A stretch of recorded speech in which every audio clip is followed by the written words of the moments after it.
Hello bachcho, let's see this question. So the question says that show that for a given dipole V and E cannot have same magnitude at a distance less than 2 meter from the dipole. Suppose that the distance is root 5 meter. Determine the direction along which V and E are equal in magnitude. ठीक है, ये distance हमें तो question में दो cases में दिया है, ये केस फर्स्ट है, ये केस सेकंड है.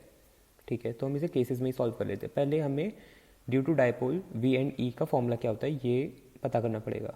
ये पोटेंशियल का फॉर्मूला होता है at any point due to a dipole is K P cos theta by are square. ठीक है, एंड वहीं हमारा इलेक्ट्रिक फील्ड का फॉर्मूला होता है के P under root 1+3 cos square theta upon r cube.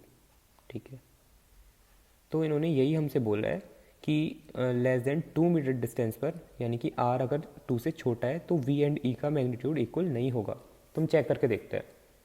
हम वी एंड ई को इक्वल रख देते हैं, इनका magnitude K P cos theta upon R square magnitude equal to K P under root 1+3 cos square theta by R cube magnitude.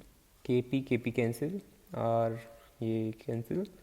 फिर हम इसे solve करेंगे, ये दोनों तरफ स्क्वायर, तो ये आ जाएगा हमारा cos theta equal to 1 cos theta 1, ये इधर जाएगा तो ये आ जाएगा अंडर रूट आर स्क्वायर -3. हमारी कॉस की वैल्यू ये आ रही है इसे सॉल्व करके. ठीक है, अब ये हमारा ज़ीरो से बड़ा होना, आई मीन 1 या 1 के इक्वल होना चाहिए. एक नॉर्मल वैल्यू के लिए अगर ज़ीरो होगा तो cos theta equal to infinite हो जाएगा.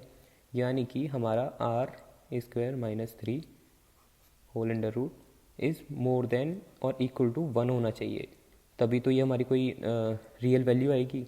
ठीक है, अब हम दोनों तरफ स्क्वायर करेंगे, स्क्वायरिंग बोथ, तो हमारा वैल्यू होगी r square -3 equal to 1. Further ये होगा हमारा r square is more than equal to 4, so r comes to be more than equal to 2. यानी कि ये ऑप्शन, ये इक्वेशन ठीक है, ये स्टेटमेंट जो इन्होंने बोली है ये राइट है. हमारा ये आ गया. यानी कि या तो दोनों का मैग्नीट्यूड इक्वल होने के लिए या तो हमारा आर 2 होना चाहिए और मोर देन 2 होना चाहिए. R should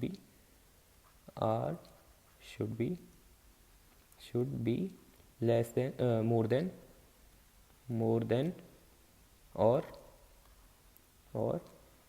equal to 2 होना चाहिए फॉर इक्वल मैग्नीट्यूड. ठीक है, अब सेकंड केस इन्होंने दिया है हमें, इन्होंने हमें R दे दिया है रूट 5 की वैल्यू क्या होती है ऑलमोस्ट 2.24, यानी कि 2 से बड़ा ही है.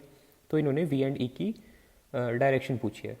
ठीक है, डायरेक्शन हम यहाँ से किससे निकालेंगे, हम कॉस थीटा से डायरेक्शन निकालेंगे. ये एक एंगल बता देगा. ठीक है, हम इससे डायरेक्शन निकालेंगे, यानी कि केस सेकेंड ये केस फर्स्ट था, इससे पहले जो किया cos theta equal to 1 by are square -3. इसमें हम वैल्यू पुट करेंगे, हमारी आर की वैल्यू रूट 5 है तो आर स्क्वायर की वैल्यू 5 हो जाएगी, 1/5 -3. सो cos थीटा कम्स अराउंड 1/√2. ठीक है, हमारी cos थीटा की वैल्यू आ गई, यानी कि हमारी डायरेक्शन मिल गई. cos थीटा इक्वल टू 1/√2 कब होता है, 45 डिग्री, फेमस 45 डिग्री, और इसके बाद 135 पे होगा, फिर ऐसे 2 to 5 ऐसे चलता जाएगा. ठीक है, यानी कि हमारा थीटा आ गया, cos थीटा आ गया हमारा, theta equal to 45 degree, 135 degree and so on. तो यही हमारा आंसर है, हमारी डायरेक्शन आ गई. दिस इज आंसर, डायरेक्शन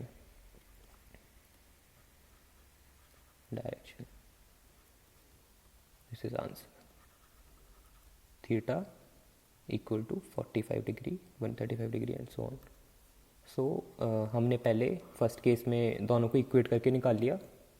हमने यहाँ से स्टार्ट किया, हमने पहले दोनों को इक्वेट करके वैल्यूज़ निकाली, हमने कॉस थीटा की एक वैल्यू निकाल ली, उससे हमने आर की वैल्यू निकाल ली, ठीक है। उसके बाद हमने केस टू में सारी वैल्यूज़ कॉस थीटा से डायरेक्शन निकाल ली, और हमारा थीटा आया 45 degree, 135 degree and so on. So hope you understood the concept. All the best. Thank you.